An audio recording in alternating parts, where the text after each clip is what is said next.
سلام، يلا نعمل كعك الأساور الفلسطيني. وقبل ما نبدأ لا تنسوا لايك واشتراك وشاركونا رأيكم بالتعليقات. للوصفة بنحتاج كيلو طحين وكاس سميد ناعم. نخلط المكونات كتير منيح.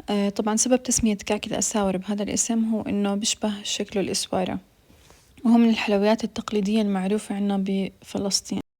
نرجع للمكونات. رح نحتاج نص كاس حليب بودرة، ونص كاس سكر بودرة، نص كاس سكر بودرة. طبعا السكر حسب الرغبة، أنا بفضل نص كاس لأنه العجوة رح تكون كمان حلوة.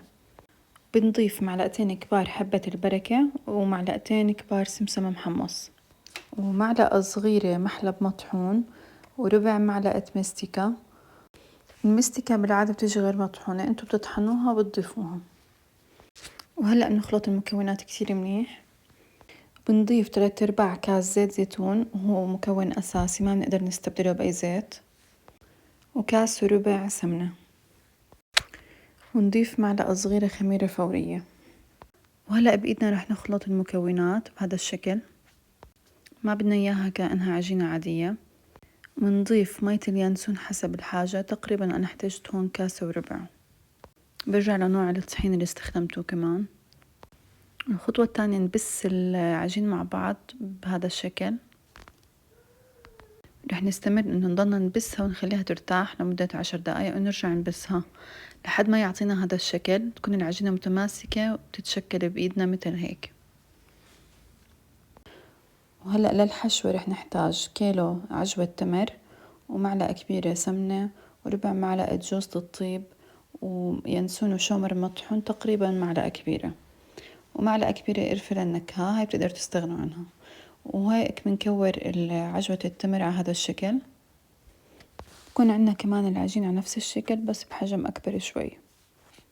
بنبلش نروقها بهاي الطريقة إنها تعطينا شكل أسطواني. نضغطها من الوسط بهذا الشكل لحتى نحط الحشوة. طبعا بنكون مسكنا العجوة وشكلناها بشكل طولي، بعدين بنحشيها. هلأ بدنا نسكرها بطريقة نتأكد إنها ما رح تفتح معنا عند الخبز. نتأكد إنها سكرت بشكل كامل. هلأ بنسكرها بهاي الطريقة على شكل إسوارة. نتأكد من جميع أطرافها.